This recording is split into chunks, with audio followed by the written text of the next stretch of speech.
when Gasland came out, the gas industry hired the same PR firm, Hill and Knowlton, that the tobacco industry hired to tell the world that cigarettes didn't cause lung cancer. And they said the same thing. Well, we don't have the science. 40 years later, we get the science. Do we want to do that kind of experiment on people? You know? So I appreciate that very much. And it is a tactic of the gas industry and also of people attacking climate change, right, in America, that somehow there's doubt.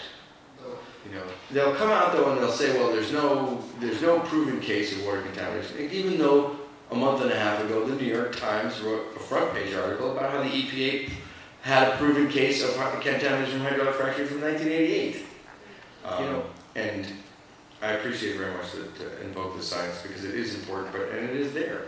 This is a movie, but it contains a lot of science. And if you want to look at any of that stuff, there's a whole PDF about it on our website called The Truth Behind Gasland. And it goes into the industry attacks against the film and our rebuttals. You know, I was curious about the drilling leases that some of these people signed. Yeah. Was it an open-ended lifetime lease for them to drill? Every one of them is different. There's no two leases that are alike, and the landmen who go to people to lease their land are not truthful. They will not tell you the real consequences. And they're not licensed like real estate brokers. You know, they should be. Because what they're doing is buying your land, essentially, leasing your land. So some of them are 5 years, some of them are 10 years. Some of them have a certain signing bonus. You know, the people in Demick signed up for $50 an acre, $25 an acre, $50 an acre. You know, $500 signing bonus, and then a percentage of gas. They were promised millions, and they made a fraction of what they were promised. Recently, in Bradford County is a county that they're hammering the hell out of in central PA, and they have hundreds of cases of flammable water. They have barium and radioactive material coming into the water. People have barium in their bloodstream, having a lot of illnesses. There was a blowout. They've got everything. So Bradford County, this family that I met with went in to get a second mortgage on their house. They had one, they were getting a second one. The bank said, you can't get a second mortgage, you already have one. They said, no, we don't. They said, no, your credit's maxed out. But that's impossible. And the bank said, no, Chesapeake Oil and Gas took out a mortgage on your minerals. Chesapeake mortgaged $8 billion against everybody's mineral rights that they had signed people up. The whole county. They didn't tell anybody.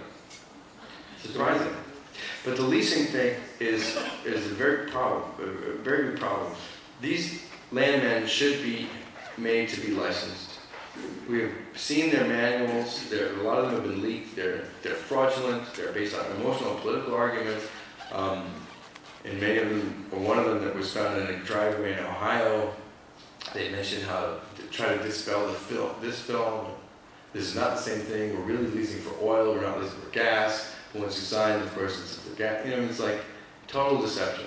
Is there another process to extract the gas besides hydraulic fracking, or is that the only way to get at it? Well, drilling into the ground is never a good idea. I mean, anywhere near where people live. There are other ways of getting natural gas. Here's two examples. The tar sands, if you've heard about it, this enormous destructive mining of oil. They take fracked gas, and apparently this tar sands development, if you don't know anything about tar sands, go on YouTube, look up tar sands, Josh Fox, because they did a whole video about it. They're destroying an area the size of Florida. And so they frack, they get the gas, they send it to the tar sands, they squeeze the boil the oil, they send that in a pipeline to a refinery in the United States. And I was just at one of these at a town called Warren, Pennsylvania. In Warren, they have an oil refinery in the center of town. Single owner, guy from New York City owns it, big oil refinery. The co-director of the festival happened to be the refinery's environmental manager. And I said, well, what are your byproducts of the oil production? He said, well, you know, asphalt you make for the roads. You're refining the oil, asphalt's byproduct, and natural gas. I said, yeah, of course. Well, how much natural gas? He said, oh, we don't know. We just flare it off. So they're generating natural gas at every one of these oil refineries. And a lot of them are not even capturing it. One example. Second example. There's a thing called an anaerobic biodigester. It digests, bacteria make natural gas, so anything that's decomposing will create methane. Cow manure, human sewage, garbage. We can be making our natural gas. We don't need to be drilling for it if we want to use it. You know, of course, it's not the best fuel. The best fuel may be something else. Maybe that hydrogen is better. Maybe that cooking with electricity, although not a lot of people love to do that, is better because you're still burning, and we have to get carbon out of the atmosphere, not burn more of it. But there are ways of doing it. Can we drill for gas? Well, we're drilling for oil, and the gas is a byproduct all the time.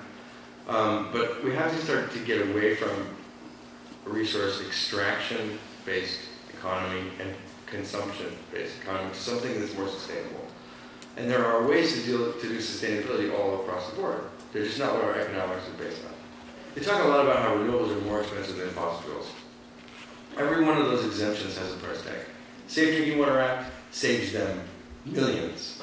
The Superfund Act exemption saves them trillions upon trillions. Every single one of those well sites is a Superfund site. That one law, which was designed to make sure that toxic sites are cleaned up by who met them up, would shut down the gas industry. What would you see happen? We wouldn't be sitting in the dark, I'll tell you that much. You would see our economy recover because we would have to be building solar and wind, and those are actually much more labor intensive, and those jobs last forever, and those forms of energy last forever. Anyway, listen, thank you so very much. I really enjoyed it.